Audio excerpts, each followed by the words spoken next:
ചേച്ചി രേണുസുതിയെ കുറിച്ച് എന്താണ് അഭിപ്രായം? രേണുസുതിയെ കുറിച്ച് എനിക്ക് ഒരു അഭിപ്രായം അങ്ങനെ പറയാൻ പറ്റില്ല. കാര്യം എന്താ വെച്ചാല് നിങ്ങൾക്ക് എന്നെ ഇപ്പം തന്നെ നിങ്ങൾ കണ്ടില്ല, എന്റെ ഒരു ചാറ്റ് പുറത്ത് കിട്ടുമ്പോൾ എന്താണെന്ന് എനിക്ക് ഓർമ്മ പോലും ഇല്ല എന്താ സംഭവം. ഇതിനകത്ത് എന്താണ്. എല്ലാവർക്കും നമ്മുടെ ഒരു പുതിയയിലേക്ക് സ്വാഗതം കിട്ടുന്നത്. അപ്പോൾ ഇന്നത്തെ വീഡിയോ എന്ന് പറഞ്ഞാൽ രേണുസുതി തന്നെ.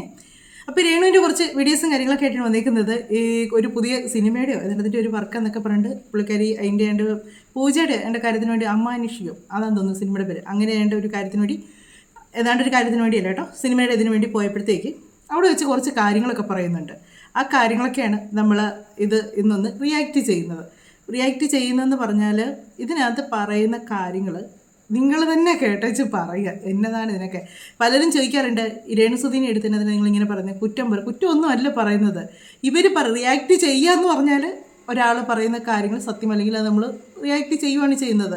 രേണുസുതി പറയുന്ന കാര്യങ്ങൾ സത്യമാണെങ്കിൽ നമ്മൾ സത്യമാണെന്ന് തന്നെ പറയും, അല്ലാന്നൊരിക്കലും പറയത്തില്ല. പിന്നെ ഈ പറയുന്ന ഓഡിയൻസ് ഇത് കണ്ടുകൊണ്ടിരിക്കുമല്ലേ, അതുകൊണ്ട് നിങ്ങൾ തന്നെ ഇതിനുള്ള അഭിപ്രായങ്ങളൊന്ന് കമൻറ്റ് ബോക്സിൽ രേഖപ്പെടുത്തുക. രേണുസുതിയുടെ ആൾക്കാർ എന്ന് പറഞ്ഞപ്പോഴാണ് ഓർത്ത് കേട്ടോ.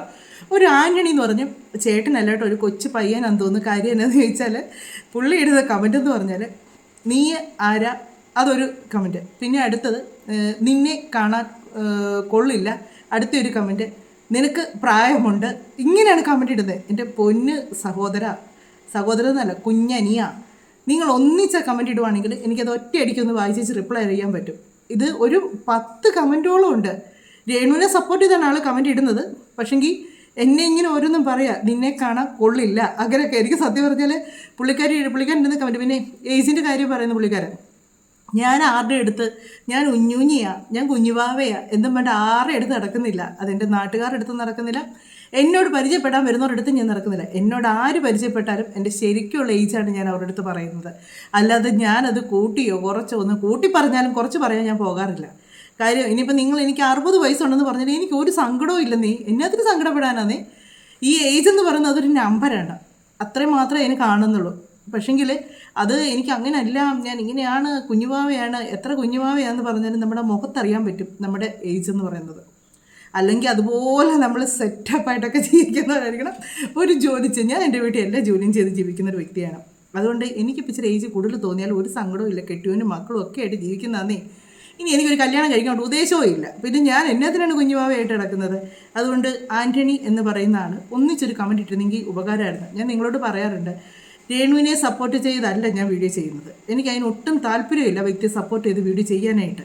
നിങ്ങൾക്ക് ഇഷ്ടമുണ്ടെങ്കിൽ കണ്ടാൽ മതി, നിങ്ങളെ ആരും ഞാൻ നിർബന്ധിക്കുന്നില്ല. അയ്യോ വായോ രേണുവിൻ്റെ വീഡിയോ ആണ് ചെയ്യുന്നത്, നിങ്ങളൊന്ന് കാണാമോ എന്നിട്ട് എന്നെ നിങ്ങൾ കാണണ്ട. ഒറ്റയൊരാളെ കണ്ടുള്ളതിലും ആ ഒരാളുടെ കമൻറ്റ് മതി. എനിക്ക് യാതൊരു താല്പര്യവും ഇല്ല. പിന്നെ രേണുവിൻ്റെ മാത്രം വീഡിയോസ് അല്ല ഞാൻ ചെയ്യുന്നത്. എനിക്ക് റിയാക്ട് ചെയ്യണമെന്ന് തോന്നുന്ന എല്ലാ വീഡിയോസ് എടുത്ത് ഞാൻ റിയാക്ട് ചെയ്യാറുണ്ട്. അതെനിക്ക് വ്യൂവ് കൂടിയാലും കുറഞ്ഞാലും ഒന്നും എനിക്ക് വിഷയമല്ല. എനിക്ക് ഓരോ കണ്ടൻറ്റ് കിട്ടുന്നതനുസരിച്ച് എനിക്ക് ചെയ്യണമെന്ന് തോന്നുന്ന കണ്ടൻറ്റ് എടുത്ത് വെച്ചാൽ ചെയ്യാറുണ്ട്. ഇതിപ്പോൾ എനിക്കൊന്ന് ചെയ്യണമെന്ന് തോന്നിയ കണ്ടൻറ്റ് തന്നെയാണ്. കുറച്ച് ദിവസമായിക്കൊണ്ട് എൻ്റെ രേണുവിൻ്റെ വീഡിയോസ് ഒന്നും അങ്ങനെ എടുക്കാതിരിക്കുമായിരുന്നു. അപ്പം ഇത് വന്നപ്പോഴത്തേക്കൊന്ന് എടുക്കണമെന്ന് തോന്നി. ഇത് പറയുന്ന കുറച്ച് കാര്യങ്ങൾ തന്നെയാണ് എടുക്കണമെന്ന് തോന്നാനുള്ള മെയിനായിട്ടുള്ള കാര്യം. ഇതിനകത്ത് ആദ്യമേ വന്ന് ഇറങ്ങുന്നുണ്ട്. ആ ഒരു സീൻ നമുക്കൊന്ന് കണ്ടു നോക്കാം. അതുപോലെ തന്നെ നിങ്ങൾ ആദ്യമായിട്ടാണ് വീഡിയോ കാണുന്നെങ്കിൽ സപ്പോർട്ട് ചെയ്ത പോലെ പിന്നെ രേണുവിന് ഇഷ്ടമില്ലാത്ത ആരെങ്കിലും ഉണ്ടെങ്കിൽ ഒന്ന് കമൻറ്റ് ചെയ്യണേ, ചുമ്മാ ഒന്ന് അറിയാനാണ്. കാര്യം എന്നാന്ന് ചോദിച്ചാൽ ഇവർ കാണിച്ചു കൂട്ടുന്ന പ്രവൃത്തി നമ്മൾ പരസ്യമായിട്ട് നമ്മൾ എല്ലാ കാര്യങ്ങളും കാണുന്നതാണ്. തെളിവ് സഹിതമാണ് ഓരോ കാര്യങ്ങൾ കാണുന്നത്. എന്നിട്ടും ഇവരെ സപ്പോർട്ട് ചെയ്യാൻ കുറേ പേര് വരുന്ന കാണുമ്പോൾ ഉണ്ടല്ലോ, ശരിയാണ്. വിധവ എന്ന് പറഞ്ഞാൽ നമുക്ക് മനസ്സിലൊരിതുണ്ട്. ഒരിതെന്ന് പറഞ്ഞാൽ ഒതുങ്ങി ഒരു മൂലക്കിരിക്കുന്നതെന്നല്ല എൻ്റെ മനസ്സിലൊരു വിധവ. അവരവരുടെ രീതിക്ക് അവർ ജീവിച്ച് പോകണം, വേണ്ടെന്നല്ല. പക്ഷേ ഇങ്ങനെ തോന്നിവാസങ്ങളും വൃത്തികേടുകളും കാണിച്ചിറക്കുന്നത് അത് വിധവയെന്നല്ല, ഒരു പെണ്ണും കാണിച്ചിറക്കുന്നത് നല്ലതല്ല. അത്രയേ ഉള്ളൂ. ഇപ്പോൾ വിധവയായിരിക്കണമെന്നൊന്നുമില്ല. ഇങ്ങനെ ഈ ആണുങ്ങളുടെ തോളെ കയറി ഇങ്ങനെ കാണിക്കുന്നതും അത് കാണിച്ചോട്ടെ, അവരുടേതായ രീതിക്ക് കാണിച്ചോട്ടെ. ഈ പബ്ലിക്കിലേക്ക് കൊണ്ടുവന്നിട്ടത് വലിച്ച് വാരിയിടേണ്ട കാര്യമുണ്ടോ? മറ്റ് വിധവകളായിട്ട് നടക്കുന്നവർക്കൂടെ അപമാനമായിട്ടുള്ളൊരു സ്ത്രീയാണ് ഇവരെന്നേ പറയാൻ പറ്റത്തുള്ളൂ. എന്നാണേലും നമുക്ക് ഇവർ കാറെ വന്നിറങ്ങുന്നത് അത് കാണിക്കാനായിട്ടുള്ളൊരു കാര്യം ഇത് കണ്ടതിന് ശേഷം ഞാൻ പറയാം.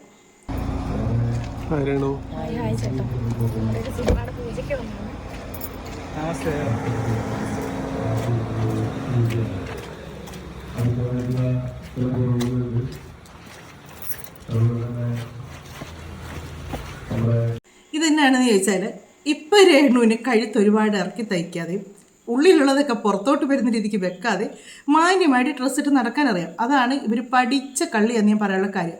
ഇവർക്കൊരു സിറ്റുവേഷൻ അനുസരിച്ച് ഇവർക്ക് ഇവരുടെ സ്വഭാവവും മാറ്റാൻ അറിയാം, ഇവർക്ക് നിൽക്കാനും അറിയാം. ഇപ്പോൾ അവിടെ വന്ന് ഇവർ ഈ കോലം കെട്ടി വന്നാൽ ഇവർക്കറിയാം നല്ല നെഗറ്റീവ് അവിടെ ഉള്ളവർ തന്നെ. ഒന്നാമത് മറ്റേ തന്നെ കൊളപ്പുള്ളി ലീല ചേച്ചിയൊക്കെയാണുള്ളത്. ലീല ചേച്ചി എന്നൊക്കെ പറഞ്ഞാൽ മുഖത്ത് അടിക്കുന്ന പോലെ ചീത്ത വിളിക്കുന്ന സ്വഭാവമാണ്. അവർക്ക് ഇഷ്ടപ്പെടാത്ത രീതി കണ്ടാൽ അവർ പരസ്യമായിട്ട് ഒരു അപമാനിക്കുക തന്നെ ചെയ്യും. ആ കാര്യം നമുക്ക് ഒരു സംശയമില്ലാത്തൊരു കാര്യമാണ്. അപ്പം അവരൊക്കെ ഇടയ്ക്കോട്ടാണ് വരുന്നത്. അതുകൊണ്ടാണ് ഇത്രയും മാന്യമായിട്ടും ആ ഒരു ഇപ്പോൾ മര്യാദയ്ക്ക് ഇറങ്ങാൻ മര്യാദയ്ക്ക് ഡ്രസ്സ് ഇടാൻ അറിയാലോ. മറ്റേ നമ്മൾ ഇവരെ കാണുമ്പോൾ എങ്ങനെ മുട്ടിന് മേളിലുള്ള ഒരു ഉടുപ്പ് ഇട്ട് ഒരു നിക്കറിട്ട് അതുപോലെ തന്നെ കഴുത്ത് ഇറക്കിയിട്ട് ഒരു സാരി ധാവണി കൊടുക്കുന്നെങ്കിൽ വയറ് മുഴുവൻ കാണിച്ച് ഇങ്ങനെയൊക്കെ ഇവർ കാണക്കത്തുള്ളൂ. ഇതൊക്കെ മനഃപൂർവ്വം ഇവർ കാണിക്കുന്നതാണ്, അല്ലാതെ അറിയാതെയോ യാദൃശ്യമായിട്ടോ വരുന്ന കാര്യങ്ങളല്ല ഒന്നും. ഇതൊക്കെ ഇങ്ങനെയൊക്കെ ഞാൻ കാണിക്കും, എനിക്കിഷ്ടമുള്ളതല്ലോ നടക്കും, ഞാൻ തോന്നിയ ദിവസം കാണിക്കും എന്നൊരു മൈൻഡിലാണ്. കാര്യം ഇവരുടെ കാര്യം എന്താണ് എടുക്കുന്നതെന്ന് ഇപ്പോൾ എല്ലാവരും ചോദിക്കുക. ഇതിനേക്കാളും മോശമായിട്ട് നടക്കുന്നവരുണ്ട്, ഇല്ല എന്നല്ല. ഇവർ സുധി എന്ന് പറയുന്ന ഒരു കലാകാരൻ്റെ പേരിൽ ആ ഒരു ലേബലിൽ ഇവർ വന്ന് തോന്നിവാസം കാണിച്ചൊരു വ്യക്തിയാണ്. അല്ലാതെ ഇവർ സ്വന്തമായിട്ട് ഇവരുടെ പേര് രേഷ്മ പി തങ്കച്ചൻ എന്ന് പറഞ്ഞ് കയറി വന്നൊരു വ്യക്തിയല്ല. രേണു സുധി എന്നുള്ള ആ സുധി എന്നുള്ളൊരു ലേബലാണ് ഇവർ എവിടെ ഉപയോഗിച്ചത്. 24 മണിക്കൂർ സുധിച്ചേട്ടൻ. ഇപ്പോൾ അത് അധികം പറയാറില്ല കേട്ടോ, പണ്ട് അങ്ങനെ അല്ലായിരുന്നില്ല. സുധിച്ചേട്ടൻ സുധിച്ചേട്ടൻ സുധിച്ചേട്ടൻ സുധിച്ചേട്ടൻ ഇത് മാത്രമേ കേൾക്കുള്ളൂ. ഇപ്പോൾ അതങ്ങനെ ആ ഒരു മന്ത്രം ചെല്ലുന്ന കേൾക്കുന്നില്ല. അപ്പോൾ ഇവർ ഈ വന്നൊരു ഡ്രസ്സും ഞാൻ വേറൊരു വീഡിയോയും കൂടെ കാണിച്ചു തരാവേ. നമ്മൾ കഴിഞ്ഞ ദിവസങ്ങളൊക്കെ ആ ഒരു ഷൂട്ടിൻ്റെ സമയത്ത് കണ്ടാണ്. അതിനകത്ത് ഇവർ ഇരിക്കുന്ന രീതി, ഇവരുടെ ആ ഒരു ചവറ് മറ്റേനകത്ത് അവർ ഇച്ചിരി സ്റ്റാൻഡേർഡായിട്ട് വരുന്നു ഒരു മര്യാദ. അത് കണ്ടാൽ ഈ പറയുന്നത് ഞാൻ പോലും അവർക്ക് സൈഡ് പറഞ്ഞു പോകും. അതുപോലെയാണ് അവർ വന്നേക്കുന്നത്. ഇത് നമുക്കൊന്ന് കണ്ടു നോക്കാം. ഇംഗ്ലീഷ് മീഡിയം വായിക്കും.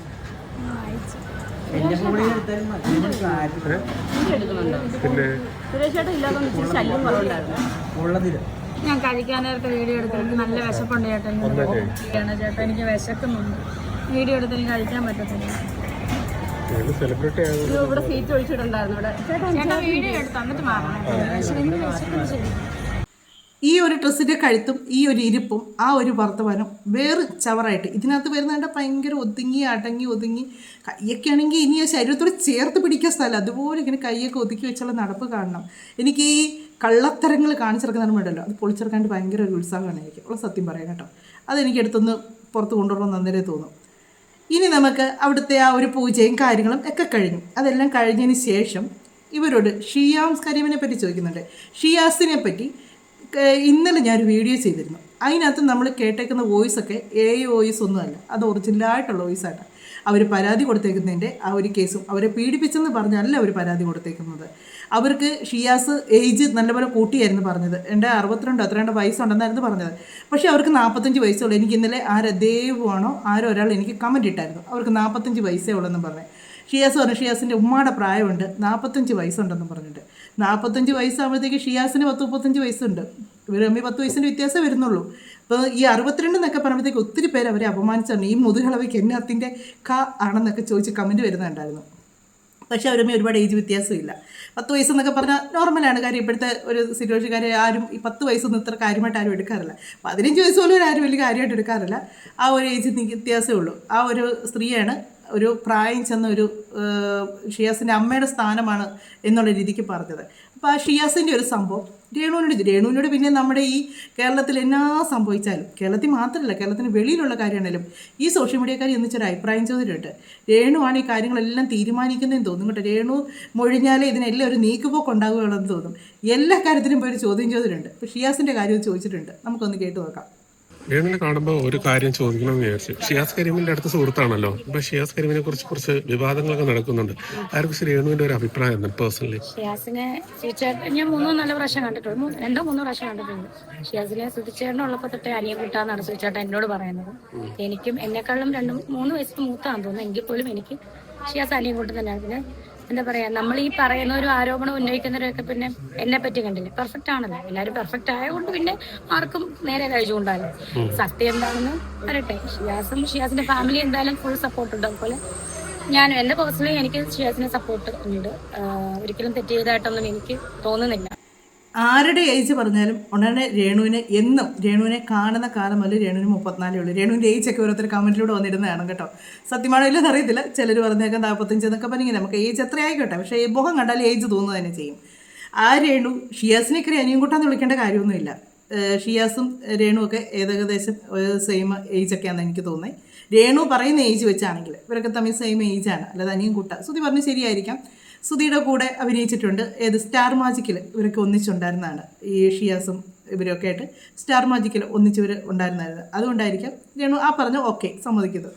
അത് കഴിഞ്ഞ് കുറച്ച് കാര്യങ്ങൾ പറഞ്ഞല്ലോ. എൻ്റെ നേരെ വന്നേക്കുന്ന മൊത്തം തെളിവ് സഹിതമായിട്ടല്ലേ വന്നേക്കുന്നത്, അല്ലാതെ ഒരു ഇതുവരെ അതിനെപ്പറ്റി. പക്ഷേ ഇതിനകത്ത് നിങ്ങൾ ആദ്യം ശ്രദ്ധിച്ചോ, രേണുവിനെ കാണുമ്പോൾ ഒരു കാര്യം ചോദിക്കണത് രേണുവിൻ്റെ മുഖം പെട്ടെന്ന് വല്ലാതാകുന്നുണ്ട്. എന്നതായിരിക്കും ചോദിക്കുന്നത് എന്നൊരു വെപ്രാളത്തിലാണ് രേണു നോക്കുന്നത്. ഷിയാസ് എന്ന് പറഞ്ഞപ്പോൾ രേണുവിൻ്റെ മുഖം പെട്ടെന്നൊന്ന് ഇതായി. അപ്പം എന്നെപ്പറ്റി പറഞ്ഞേക്കുന്ന കേട്ടില്ലേ എന്ന് പറയുന്നു. അപ്പോൾ രേണുവിനെ പറ്റി പറഞ്ഞേക്കുന്നതെല്ലാം രേണു കേട്ടിട്ടുണ്ട്, കേൾക്കാതിരുന്നിട്ടില്ല. കേട്ടിട്ടും മൗനമായിട്ടിരുന്നതാണ്. അതുതന്നെയാണ് എല്ലാവരും ചോദിക്കുന്നൊരു ചോദ്യം. രേണു എന്തുകൊണ്ട് ഇതിനൊന്നും പ്രതികരിക്കുന്നില്ല? ഇതൊക്കെ കള്ളമാണെങ്കിൽ രേണുവിൻ്റെ കുറേ ചിങ്കിടികൾ വന്ന് കിടന്ന് ഇവർ മൊത്തം വന്നേച്ച് പറയുന്നത് വെച്ചാൽ റിതപ്പനെ പറ്റി പറഞ്ഞ കാര്യവും പിന്നെ സ്വർണത്തിൻ്റെ കാര്യവും മാത്രമേ ഉള്ളൂ. ബാക്കി വന്ന ചാറ്റോ കാര്യങ്ങളോ ഒന്നും, ആ മറ്റ് വോയിസോ കാര്യങ്ങളോ ഒന്നും ഇവരാരും സംസാരിക്കുന്നില്ല. രേണു മൗനം തന്നെയാണ്. അപ്പം പിന്നെ അതുപോലെ രേണു പറഞ്ഞു നേരത്തെ അഭിനയിച്ച സിനിമയിലെ തന്നെയാണ് ഇപ്പോൾ ആ ഒരു സംവിധായകൻ തന്നെയാണ് കണ്ട് വിളിച്ചേക്കുന്നത്.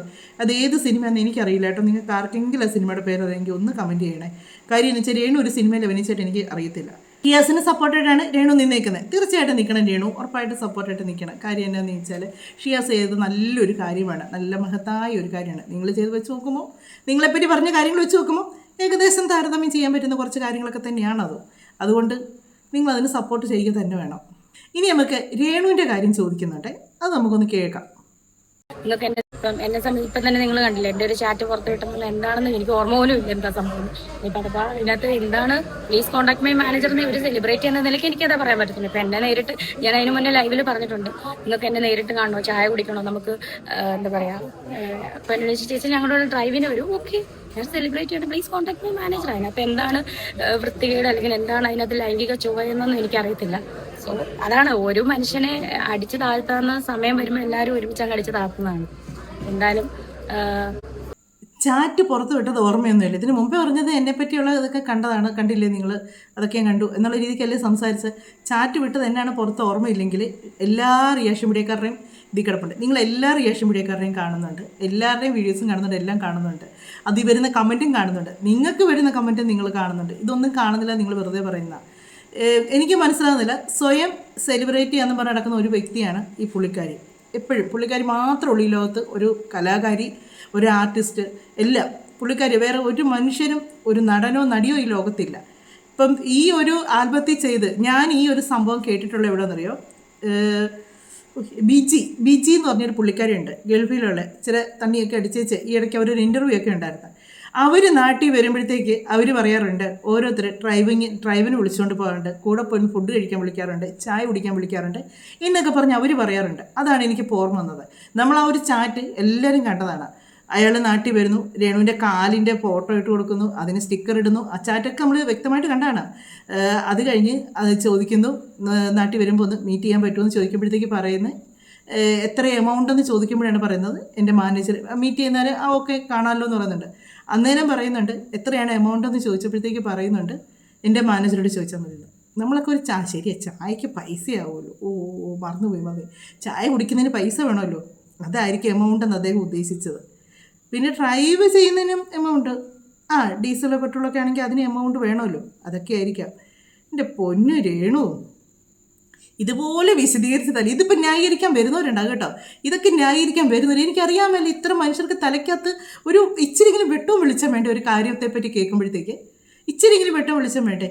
ഡ്രൈവ് ചെയ്യാനും ചായ കുടിക്കാനും ഒക്കെ എന്നെ ഇങ്ങനെ ആൾക്കാർ വിളിക്കുന്നത് വെച്ചാൽ പുള്ളിക്കാരാന്നേ, ഇവരാണല്ലോ ആദ്യത്തെ ഒരു ആർട്ടിസ്റ്റ് എന്ന് പറയുന്നത്. ഇതിന് മുമ്പ് എന്തോരം നടിമാർ, ആൽബം, സീരിയല്, സിനിമ ഇതിനകത്തൊക്കെ വന്നിട്ടുണ്ടല്ലോ. ഇവരാർക്കും ഇങ്ങനെയൊന്നും ചായ കുടിക്കാനും ഡ്രൈവിന് പോകുമ്പോഴൊന്നും ആരും വിളിച്ച് കേട്ടിട്ടില്ലല്ലോ. ഉണ്ടോ? നിങ്ങൾ ആരെങ്കിലും അങ്ങനെയൊക്കെ കേട്ടിട്ടുണ്ടെങ്കിൽ ഒന്ന് കമൻറ്റ് ചെയ്യുക കേട്ടോ. ഏതെങ്കിലും നടിമാരോ അല്ലെങ്കിൽ ഏതെങ്കിലും നടന്മാരിനി ഏതെങ്കിലും ഒരു പെണ്ണുങ്ങൾ വിളിക്കുമ്പോൾ ചായ കുടിക്കാൻ പോകുന്നതോ, അല്ലെങ്കിൽ ഏതെങ്കിലും ഇനിയിപ്പോൾ ഓക്കെ ഇനിയിപ്പോൾ ചായ കുടിക്കുമ്പോൾ നിങ്ങളുടെ കാലെന്നേരം എന്നതിനെ കാണിച്ച് ലവിൻ്റെ സ്റ്റിക്കറൊക്കെ ഇട്ടത്. ചായ കുടിക്കാൻ പോകുമ്പോഴേ കാലാണോ അത്യാവശ്യം? നടന്നു പോകുന്നതെന്നായിരിക്കും ഉദ്ദേശിച്ചത്. അത് ഓക്കെ ഞാൻ പറഞ്ഞ് മനസ്സിലാക്കി തരാം കേട്ടോ. കുഴപ്പമില്ല രേണുവോട് അങ്ങനെ പറഞ്ഞോ, കുഴപ്പമില്ല, ബാക്കി ഞാൻ പറഞ്ഞ് മനസ്സിലാക്കി തരാം. രേണു നടന്നു പോകുന്ന കാര്യമാണ് അവർ കാലിട്ട് ഇത് കാണിച്ചേക്കുന്നത്. നിങ്ങൾ തെറ്റിദ്ധരിക്കരുത്, നിങ്ങളിത് ഞാൻ പറയുന്ന രീതിക്കൊന്ന് മനസ്സിലാക്കി എടുക്കണം കേട്ടോ. പാവം ഇത്രയും കഷ്ടപ്പെട്ട് വിശദീകരിച്ചതല്ലേ, ഉളുപ്പെന്ന് പറയുന്ന ഒന്നുണ്ടോ ഇവർക്ക്? ഉളുപ്പെന്ന് പറയുന്നത് ഇവർ മിണ്ടാതിരുന്നെങ്കിൽ ഇപ്പോൾ അത് ചോദിച്ചപ്പോൾ ഇവർക്ക് പറയായിരുന്നു ഞാൻ കണ്ടിട്ടില്ല, ഞാൻ കേട്ടിട്ടുമില്ല, അതുകൊണ്ട് എനിക്കതിന് മറുപടി പറയാൻ താല്പര്യമില്ല എന്ന് പറഞ്ഞു പോയിരുന്നെങ്കിൽ ഇതിനേക്കാൾ അന്തസ്സുണ്ടായിരുന്നു. അത് ന്യായീകരിച്ച രീതി നോക്കി ഡ്രൈവ് പോകാൻ ചിലർ വിളിക്കാറുണ്ട്, ചായ കുടിക്കാൻ വിളിക്കാൻ. ഞാൻ എൻ്റെ ലൈവിലൂടെ ഒരിക്കൽ പറഞ്ഞായിരുന്നു എന്നെ ആര് ചായ കുടിക്കാനും എന്നെ ആര് ഡ്രൈവ് വിളിച്ചാലും ഈ ഒരു പരിചയവും ഇല്ലാത്ത ഊരും പേരും അതിൻ്റെയൊക്കെ കൂടെ ആര് ഡ്രൈവ് ചെയ്യാൻ പോകും? ചായ ഓക്കെ 4 പേര് ഇരിക്കുന്നിടത്ത് ഇരുന്ന് കുടിക്കാമെന്ന് വെക്കാം. ഈ ഒറ്റയ്ക്കൊക്കെ ഓരോമാരുടെ വണ്ടിയെ അവർ ഡ്രൈവ് ചെയ്യുന്ന കൂട്ടത്തിൽ പോകാമെന്നൊക്കെ പറഞ്ഞാൽ പറയുമ്പം ഇച്ചിരിയൊക്കെ ഒരു മനുഷ്യൻ വിശ്വസിക്കുന്ന രീതിയിലൊന്ന് പറയാം. ഇത്രയും വിഷയം ഉണ്ടായിട്ട് പുള്ളിക്കാരി ഇന്നാണ് ഇതിനെതിരെ ഒന്ന് പ്രതികരിച്ചേക്കുന്നത്. ഈ ഒരൊറ്റ കാര്യമാണ് പുള്ളിക്കാരി പ്രതികരിച്ചേക്കുന്നത്, ഈ ഒരൊറ്റ കാര്യം. ബാക്കി ഒന്നും ഇനി പതിയെ ഇതൊക്കെ ഇത്രയും സാവകാശം എടുത്തത് ഇതിനൊക്കെ ഒരു ന്യായീകരണങ്ങൾ കണ്ടുപിടിക്കാനും അതൊന്ന് ന്യായീകരിച്ചെടുക്കാനും ഒക്കെ വേണ്ടിയായിരിക്കും നിന്നത്. ഇനിയിപ്പോൾ പോകെ നമുക്ക് ഓരോ കഥകളും കേൾക്കാം. ആ വോയിസ് കേട്ടതും ആ പറഞ്ഞതും എടുത്തതും ഇതൊക്കെ നമുക്കിനി പോകെ കേൾക്കാം. വെളുപ്പിക്കാവുന്നവരെ കൊണ്ടൊക്കെ വെളുപ്പിച്ച് എല്ലാം ചീറ്റി നാറി തെന്നി മൂലക്കിരിപ്പുണ്ട്. ഇനി അടുത്തതും കൊണ്ട് വന്നേക്കുവാണ്, സ്വയം വെളുപ്പിക്കാൻ ഇനി ഇറങ്ങിയേക്കുവാണ്. നമുക്കതിനകത്ത് പുള്ളിക്കാരുടെ രീതി ഞാൻ പറഞ്ഞില്ലേ, എവിടെയെങ്കിലും ചെന്ന് കഴിഞ്ഞാൽ ഭയങ്കര ഭവ്യതയോടുകൂടി ഈ ഓവർ വിനയം കാണിക്കുന്നവരുണ്ടല്ലോ, ഭൂലോക കള്ളത്തരം പിടിച്ചവരാണ്. ഓവർ വിനയം കാണിക്കുന്നത്, അതൊരാണാണെങ്കിലും പെണ്ണാണെങ്കിലും ഓവറായിട്ട് കിടന്ന് വിനയം കാണിച്ചാൽ. ഇതിപ്പോൾ നോക്കിയാണേ ചേച്ചീനെയൊക്കെ കയ്യിലെടുക്കുന്ന രീതി എങ്ങനെയാണെന്ന് നോക്കണം.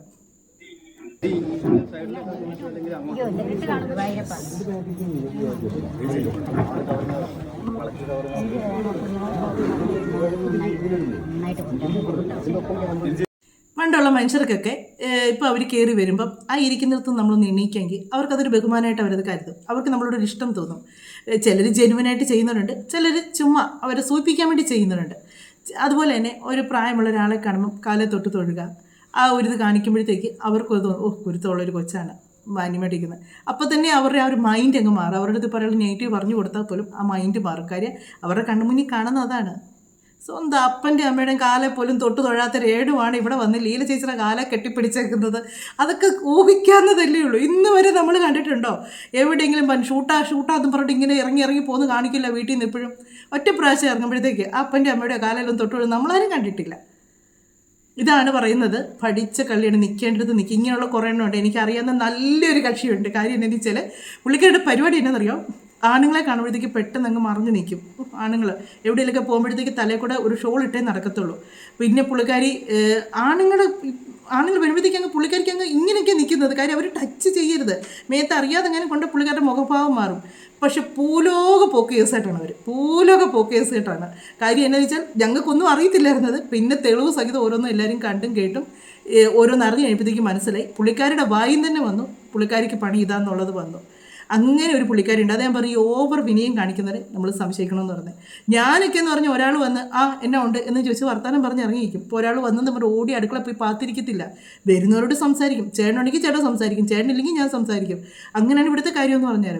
അതിലും വന്നപ്പോൾ വെല്ലടിച്ച് ആരാ എന്നെ അപ്പോൾ ആണാണോ പെണ്ണാണോ എന്നൊക്കെ നോക്കി ആണുങ്ങളാണെങ്കിൽ അവരുടെ അടുത്ത് എൻ്റെ മുഖം കാണിക്കുകയില്ല, ഞാൻ പാത്തുന്നേ സംസാരിക്കുകയുള്ളൂ, അയ്യോ ഇവിടെ ചേട്ടനില്ല പോയിട്ട് പിന്നെ വാ എന്നൊക്കെ പറഞ്ഞുള്ള അങ്ങനത്തെ സംസാരമൊന്നുമില്ല. അതിലും വന്ന എന്നാ കാര്യം, എന്നാത്തിന് വന്നു, ചേട്ടൻ അന്വേഷിച്ചാണെന്നാണോ, ചേട്ടൻ ഇപ്പോൾ ഇവിടെ ഇല്ല, ഇച്ചിരി കഴിയുമ്പോഴത്തേക്ക് വല്ല നമ്പർ തരാം വിളിച്ചു എന്നുള്ള മൈൻഡിലാണ് നമ്മൾ നിൽക്കുന്നത്.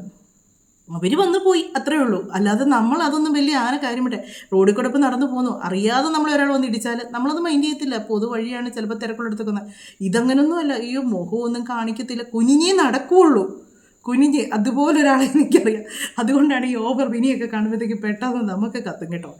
അതുപോലുള്ള ആൾക്കാരൊക്കെയാണ് പുള്ളിക്കാരി. ഭൂലോക ഇതാണെന്നുള്ളത് പിന്നെ അറിയുകയും ചെയ്തു.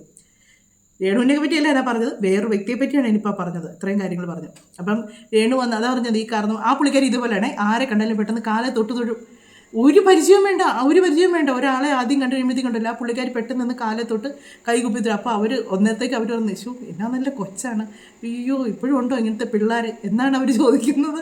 സത്യം പറഞ്ഞത് എന്നതാ സാധനം എന്നുള്ളത് നമുക്കേ അറിയത്തുള്ളൂ. ഫുൾ തണ്ണിയാണ് ആ പുള്ളിക്കാരി എപ്പോഴും. പക്ഷേ മറ്റുള്ളവർക്ക് ആർക്കും അറിയത്തില്ല അതൊന്നും എന്ന് പറയുന്ന പോലെ തന്നെയാണ് ഇപ്പം ഈ ഒരു കേസ് കേട്ടും. എന്നുവെച്ചാൽ അതുപോലല്ല പറഞ്ഞത്, ഈ ഭവ്യത കാണിക്കുന്ന ഇത് ഞാൻ പറഞ്ഞതാണ്, ആ ഒരു കാലെ തൊട്ട് തൊഴുകുന്നതും ഒക്കെ. ഇനി ഈ ചേച്ചി പറയുന്ന കുറച്ച് കാര്യങ്ങളൊക്കെ ഇങ്ങനെയൊക്കെ കാണിച്ചാൽ പിന്നെ ആരാ നല്ലത് പറയാത്തത്? ആരാണ് ഈ പറഞ്ഞത്? ഞാനാണെങ്കിലും പറഞ്ഞു പോകുന്നേ. എൻ്റെ കാലിലൊക്കെ ഒന്ന് തൊട്ട് തൊഴുമ്പോഴത്തേക്ക് എന്നോടുള്ള ബഹുമാനവും സ്നേഹവും ഇതുപോലെ കെട്ടിപ്പിടിക്കുകയൊക്കെ ചെയ്യുമ്പോഴത്തേക്ക് ഇനി എൻ്റെ കണ്ണു മുന്നിൽ കണ്ട കാര്യമാണെങ്കിലും ഞാൻ അവർക്ക് പോസിറ്റീവേ പറയുള്ളൂ. അതേ ഇവിടെ സംഭവിച്ചിട്ടുള്ളൂ. നമുക്കൊന്ന് കേൾക്കാം. ചേച്ചി, രേണുസുതിയെ കുറിച്ച് എന്താണ് അഭിപ്രായം? രേണുസുതിയെ കുറിച്ച് എനിക്ക് ഒരു അഭിപ്രായവും അങ്ങനെ പറയാൻ പറ്റില്ല. കാര്യം എന്താ വെച്ചാൽ രേണു അവളെ കുട്ടികളെ വളർത്തണം, അതിന് അവള് കലാഫീൽഡ് ഇറങ്ങി. ഞാൻ ഈ യൂട്യൂബും കാര്യങ്ങളും മൊത്തം ഒന്നും കാണാറില്ല. പലരും പലതും പറയുന്നുണ്ട്, എനിക്കിതൊന്നും കേൾക്കേണ്ട ആവശ്യമില്ല, ഞാൻ കേൾക്കാറുമില്ല. ഞാൻ അവളോട് ഇപ്പൊ പറഞ്ഞത് ഒറ്റ കാര്യമാണ്, സുധീനെ എനിക്കറിയാം, ആ കാലം തൊട്ടേ നിന്നെ അറിയാൻ എനിക്ക്. അവള് പുറത്തിറങ്ങാത്തൊരു വ്യക്തിയാണ്. ഇപ്പൊ അവൾക്ക് അവളെ കുട്ടികളെ പോറ്റണം. സുധി മരിച്ചതും പറഞ്ഞ ആര് കൊടുക്കും പൈസ? അപ്പൊ അവൾക്ക് കഴിയുന്നത് പോലെ അവള് കലാഫീൽഡ് ഇറങ്ങി അവള് വർക്ക് ചെയ്യണോ, അവളെ കുട്ടികളെ പോറ്റണം. ആ കുട്ടികൾ ഒന്നിനു മാത്രം ആവട്ടെ, അതിനുശേഷം പിന്നെ തീരുമാനിക്കാം അവൾ ഇറങ്ങേണ്ടി. അതിനുശേഷം തീരുമാനിക്കാനൊന്നുമില്ല ചേച്ചി, പുള്ളിക്കാരി ഇറങ്ങുക തന്നെ ചെയ്യും. കുട്ടികളെന്ന് പറയുമ്പോഴത്തേക്ക് കുട്ടികളെന്ന് പറയാൻ പറ്റത്തില്ല ചേച്ചി. കുട്ടി അതുപോലെ ഋതപ്പനെയാണ് കുട്ടി. ഋതപ്പൻ്റെ കാര്യം നോക്കുന്നുണ്ട്, ആ കാര്യത്തിനായിരിക്കും ഉദ്ദേശിച്ചത് കുട്ടികൾ. അത് പറഞ്ഞ് ഇവരെയൊക്കെ പറഞ്ഞു കേട്ടോ, ഞാൻ യൂട്യൂബോ കാര്യങ്ങളൊന്നും നോക്കാറില്ല, രേണുവിനെ പറ്റി എനിക്ക് ഒന്നും പറയാനില്ല. കാര്യം എന്നാന്ന് വെച്ചാൽ അവരിതൊന്നും കാണുന്നില്ല. ഈ ഉള്ള കാര്യങ്ങളോ ഈ സോഷ്യൽ മീഡിയ വരുന്ന ഒരു കാര്യങ്ങളും അവരാരും കാണുന്നില്ല. അതുകൊണ്ട് അവർക്കൊന്നും പ്രത്യേകിച്ച് പിന്നെ അവർക്കിപ്പോൾ അത് നെഗറ്റീവ് പറയേണ്ട ഒരു കാര്യമില്ല. അല്ലെങ്കിൽ അവൾ അങ്ങനെയാണ് അവൾ ഇങ്ങനെയാണെന്ന് ഇവർക്ക് പറയേണ്ട കാര്യമില്ല. കാര്യം ഇവരോട് ഇപ്പോൾ അഭിനയിക്കാൻ പോകുന്നതാണ്. പിന്നെ ഇവരിപ്പോൾ അത് പറഞ്ഞെന്നും പറഞ്ഞുകൊണ്ട് രേണു നന്നാകാനോട്ട് പോകുന്നുമില്ല. പിന്നെ ഇവർക്ക് തന്നെ 10 നല്ല വർത്തമാനം പറഞ്ഞേച്ച് അത്രയേ ഉള്ളൂ. വേറെ കുറച്ച് കാര്യങ്ങളൂടെ ചേച്ചി പറയുന്നുണ്ട്, അതുകൂടെ കേട്ടേച്ച് നമുക്ക് കുറച്ച് കാര്യങ്ങൾ നമുക്ക് പറയാം.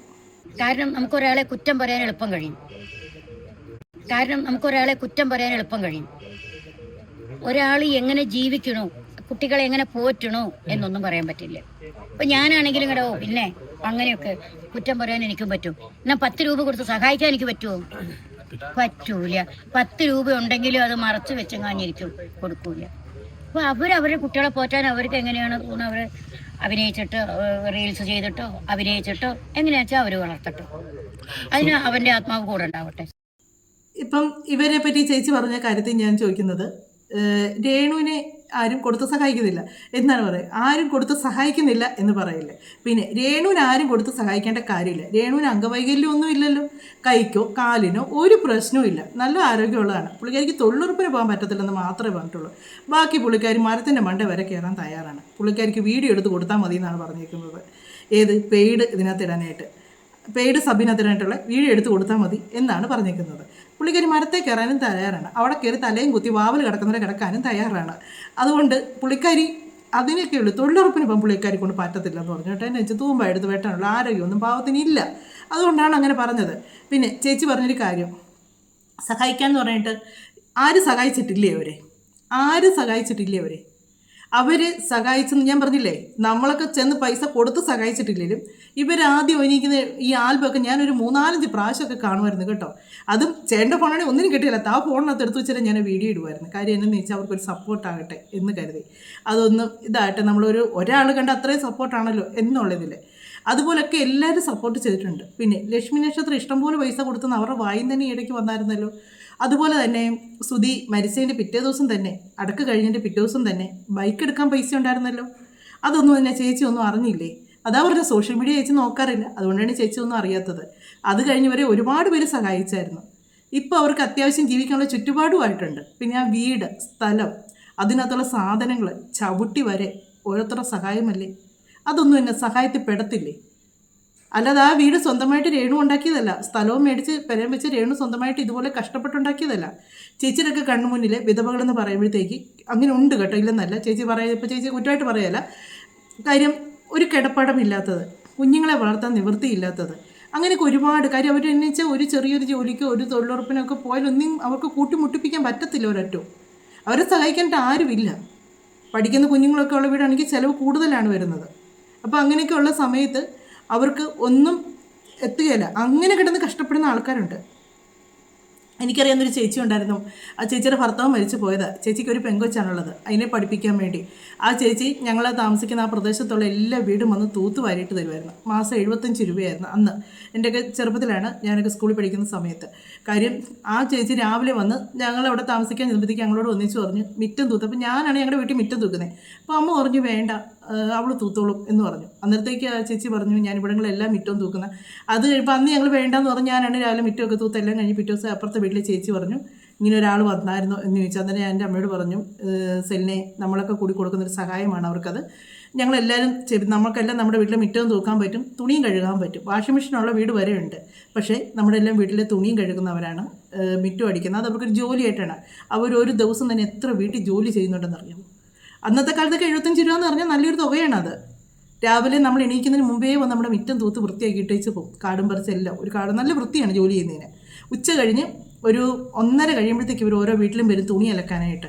എല്ലാ വീട്ടിലും വന്ന് ഓരോ ദിവസവും വരും, അല്ലാതെ ആഴ്ചയിലും കൊല്ലം വരും, ദിവസവും വരും ഒരു തുണി ഇടാനായിട്ട്. ഇന്നിപ്പോൾ നമ്മൾ പറയുക തുണി കുറച്ചേ ഉള്ളൂ, ഇന്ന് കഴുകേണ്ട നാളെ കഴുകുന്നത് പിറ്റേ ദിവസം വരും. അപ്പോൾ അവർക്ക് അടുത്തൊരു വീടുകളിൽ അത് അഡ്ജസ്റ്റ് ചെയ്തവരങ്ങ് പോകും. അങ്ങനെ ജീവിക്കുന്നവരുണ്ട്, കഷ്ടപ്പെട്ട് ജീവിക്കുന്നവരുണ്ട്. അപ്പം അതുപോലെ ഉള്ളവരെയൊക്കെ ആയിരിക്കും ചിലപ്പോൾ ഈ ചേച്ചി ഉദ്ദേശിച്ചേക്കുന്ന വിധവ എന്ന് പറയുന്നത്. പിന്നെ വിലക്കാത്തിരുന്നതാണ്, പെട്ടെന്നാണ് വെളിയിലോട്ട് വിട്ടപ്പോഴത്തേക്ക് പൊട്ടിയ പട്ടം പോലായിപ്പോയി, തെറിച്ചങ്ങ് പോയി. എനിക്ക് ഈ രേണുവിനെ എനിക്കൊട്ടും ഇവർ ഈ നുണപറച്ചിലാണ് എനിക്ക് ഇവർ ഒട്ടും ഇഷ്ടമല്ലാതായിരിക്കുന്നത്. കുറേ കള്ളത്തരങ്ങളും കൊണ്ട് വന്ന് ഈ പുതിയതായിട്ട് വന്ന് ഇനി നമുക്ക് പക്ഷേ എനിക്കൊന്ന് ഈ ഷൂട്ടൊക്കെ ആയതുകൊണ്ട് ഒരുപാട് സംഭവങ്ങളൊന്നും മറ്റേ ഓൺലൈൻ മീഡിയക്കാർ എടുക്കാൻ വരുമെന്ന് എനിക്ക് തോന്നുന്നില്ല. കാര്യം എന്താണെന്ന് വെച്ചാൽ അവിടെ വേറെ ആർട്ടിസ്റ്റുകളുണ്ട്, ഇവരെ പോലുള്ളവരൊക്കെ ഉണ്ട്. അത് വിഷയവും ആൽബം എന്ന് പറയുമ്പോഴത്തേക്ക് ഇവർ അഴിഞ്ഞാട്ടമല്ലേ നടക്കുന്നത്. ഒരൊറ്റ ആൽബത്തിന് എത്ര ഇതാണ്, ഇൻ്റർവ്യൂ ആണ്, ഇവർ ഓരോ കഥകളാണ്, ഓരോന്നും അതും ഇത് മറ്റത് മറിച്ചെന്നൊക്കെ പറയാം. ആ ആൽബത്തിന് എടുക്കുന്നതിനേക്കാൾ കൂടുതൽ സമയം ഇവർക്ക് വേണ്ടിയാണ്, ഇവരുടെ മറ്റു വീഡിയോസ് എടുക്കാനാണ് ഈ ഓൺലൈൻ മീഡിയക്കാർ ഓടി നടക്കുന്നത്. അതുപോലെ നടന്ന ഓരോ കാര്യങ്ങളും ചെയ്യുന്നത്. പക്ഷെ ഇതിനകത്ത് അങ്ങനെ കാണാൻ സാധ്യത എനിക്ക് തോന്നുന്നു ഇല്ല എന്ന്. ഇനി അറിയാനൊക്കത്തില്ല. അവിടെ മറ്റ് ആർട്ടിസ്റ്റുകളൊക്കെ ഉള്ളതുകൊണ്ട് പുള്ളിക്കാരി ഒന്നും പയകും. പിന്നെ ഈ പാവം പിടിച്ച വ്യക്തിയുടെ ഓരോ വീഡിയോസും നമ്മളെല്ലാം കണ്ടിട്ടുള്ളതാണ്. ഇതിന് മുമ്പത്തുള്ള ഓരോ ആൽബത്തിലും കിടന്ന് കാണിക്കുന്ന കോലങ്ങൾ, മറ്റേ ഷാപ്പിലെ പെണ്ണിൻ്റെയൊക്കെ തലേദിവസം എന്നതായിരുന്നു ആ രാത്രി ദിവസങ്ങളിൽ അവിടെ കിടന്ന് കാണിച്ചു കൂട്ടുന്നത്. ഇവർ മനഃപൂർവ്വം സീൻ ഉണ്ടാക്കുമായിരുന്നു, അങ്ങനെ കിടന്ന് കോലം കെട്ടുമായിരുന്നു ഇവർ. അതുകൊണ്ടാണ് അവർക്ക് അത്രയും നെഗറ്റീവ് വന്നത്. പിന്നെ ആ ഒരു ചാറ്റിനൊക്കെ തന്ന അടിപൊളി മറുപടിയാണ്. എന്നെ ആണെങ്കിലും ഇതൊക്കെ കണ്ടപ്പോഴത്തേക്കൊന്ന് റിയാക്ട് ചെയ്യണമെന്ന് തോന്നി കേട്ടോ. നിങ്ങൾക്ക് നിങ്ങളുടെ അഭിപ്രായങ്ങൾ പറയാം. പിന്നെ ഇഷ്ടമായെങ്കിൽ സബ് ചെയ്യുക, അതുപോലെ തന്നെ ലൈക്ക് ചെയ്യുക, ഹൈപ്പും കൂടെ ചെയ്യുക. മറ്റൊരു വീഡിയോയിലൂടെ മറ്റു കാര്യങ്ങളൊക്കെ ആയിട്ട് നമുക്ക് കാണാമേ.